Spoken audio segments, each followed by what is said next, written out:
안녕하세요 여러분, 너진입니다. 오늘부터는 지난번 올렸던 토익 공부법 영상에 이어서 RC, LC 단어 각각 어떻게 공부하고 RC, LC와 같은 경우에는 파트별로 문제를 어떻게 풀었는지 알려드리려고 합니다. 이번 영상은 그 첫 번째인 RC 공부법과 파트 5, 6, 7의 각각의 문제풀이법입니다. 전반적인 토익 공부법이나 인강 추천과 같은 내용들은 위 영상에서 보실 수 있으니까요.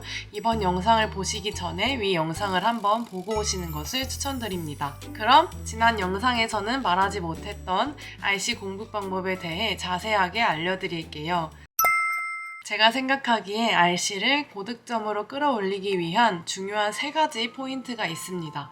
바로 단어, 문법, 시간 분배인데요. 그 중에서 시간 분배는 단어와 문법이 갖춰진 상태에서 연습하셔도 늦지 않기 때문에 가장 후순위로 두시는 것을 추천드리고요. 일단 600점대 혹은 그 이하 점수에서 시작하시는 분들은 시간 분배까지는 고려하지 마시고 단어와 문법을 활용한 독해 능력을 향상시키는 것에 초점을 두시는 것을 추천드립니다. 예시로 말씀드려보자면 저 같은 경우에는 600점대였을 때 문제를 빠르게 푸느라고 정신이 없어서 다 풀긴 푸는데 틀린 문제가 굉장히 많았어요. 그런데 이렇게 되면 절대로 고득점을 받을 수가 없습니다. 800점대까지 끌어올리는 데는 얼마나 많은 문제를 읽고 푸느냐가 중요한 것이 아니라 얼마나 많은 문제를 정확하게 풀고 맞히느냐가 중요하기 때문인데요. 실제로 제가 800점대를 받았을 시험에서도 파트 7의 지문 1개에서 2개 정도는 읽지 못했을 때가 많았습니다. 빠르게 푸는 게 아니라 정확하게 푸는 연습을 해야 한다는 점 꼭 기억해 주시고요. 물론 900점대 고득점으로 가기 위해서는 시간 분배까지 중요해지겠죠. 하지만 그건 정확한 문제풀이가 가능했을 때의 이야기입니다. 그렇다면 지금부터는 단어와 문법을 어떻게 공부를 했는지 먼저 말씀드리도록 하겠습니다. 이전 영상에서도 말씀드렸듯이 저는 토익 공부 기간이 길어지는 것을 원하지 않는 사람입니다. 토익에 쏟는 시간이 길어질수록 마음이 많이 해이해지더라고요. 그래서 저는 RC 문법 공부만큼은 시간 단축을 위해 학원이나 라이브 강의를 병행하여 공부하시는 것을 추천드립니다. 이건 이전 영상에서 자세하게 알려드리고 있으니까 이전 영상을 참고해 주시길 바라겠습니다. 문법은 어쩔 수 없이 반복하고 익히는 법밖에는 없습니다. 그리고 토익에서 중요한 문법들을 독집게처럼 빠르게 익히려면 전문 토익 강사님들의 도움을 받는 것이 가장 빠르다고 생각해요. 저는 영어가 모국어가 아니기 때문에 당연히 모든 영단어를 알 수가 없습니다. 외워도 시험 문제에서는 모르는 단어가 나올 수도 있고 또 해석이 안 되는 문제들이 많아질 수도 있어요. 하지만 그렇다고 해서 모든 영단어를 죽어라 외우실 필요는 없습니다. 토익도 빈번하게 출제되는 단어들, 헷갈리는 단어들은 따로 있기 때문인데요. 어떤 분들은 문제를 풀고 틀린 문제를 풀이하실 때마다 모르는 단어를 옆에 적어두면서 그 단어들을 외우기도 하시는데 저는 그냥 틀린 문제가 있을 때 문제풀이를 하면서 직독직해 연습을 하시고 모르는 단어를 하나하나 정리해둘 필요는 없다고 생각합니다. 단어를 하나하나 옮겨 적다 보면 단어장 내용이 너무 방대해져서 오히려 중요한 단어를 놓치게 될 수 있거든요. 단어든 문법이든 핵심만, 토익은 스킬이라는 말이 있죠. 핵심만 가져가셔도 충분히 고득점을 노리실 수 있습니다. 지금부터는 제가 파트 5, 6, 7 문제들을 어떻게 풀었는지도 한번 보여드릴게요. 제일 먼저 파트 5.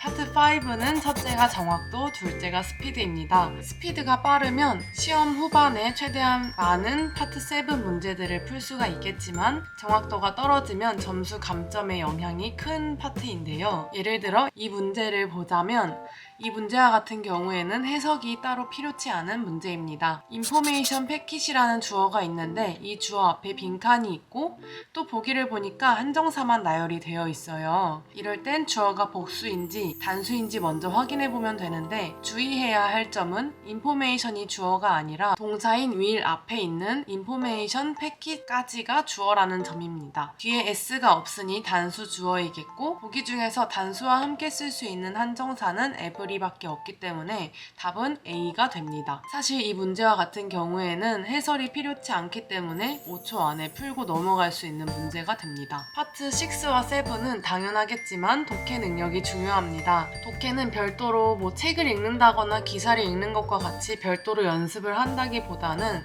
파트 5, 6, 7 문제들을 풀고 틀린 문제들을 풀이하며 직독직해하는 것만으로도 충분하다고 생각해요. 독해 연습을 한다고 괜히 긴 지문을 계속 읽어가면서 따로 연습하시는 게 아니라 RC 연습 문제들을 푸는 겸 틀린 문제 해설지를 한 번씩 보는 겸 한 번씩 직독직해를 해보시면 됩니다. 직독직해는 I love you 라는 문장이 있을 때 나는 사랑한다 너를 과 같이 단어 하나하나 읽는 즉시 해석하는 것을 뜻합니다. 독해 능력이 갖추어지지 않았더라도 일단 읽어보셔야 합니다. 많은 분들이 파트 6, 7에서 길어지는 지문 때문에 집중력이 흐려지실 거예요. 근데 이건 연습만이 답입니다. 긴 지문을 많이 읽어본 사람만이 긴 지문을 버틸 수가 있어요.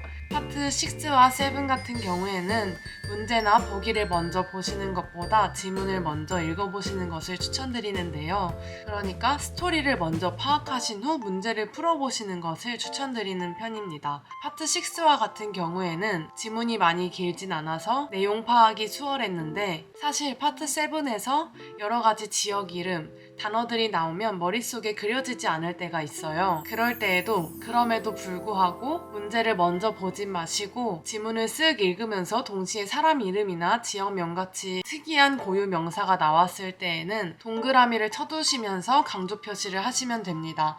영 찝찝하시면 파트 7 문제 중에 이 문장은 ABCD 중 어느 곳에 들어가야 합니까?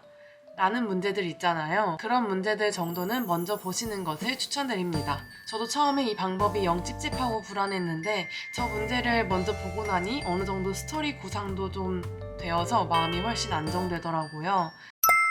이 영상이 노출이 잘 될지는 모르겠지만 아마도 제 영상까지 보러 오셨다면 토익 공부법 영상을 두세 개는 보지 않으셨을까 싶은데요. 그렇다면 이제는 유튜브를 내려놓으시고 실천하러 가실 시간입니다. 다 같이 가시죠. 안녕!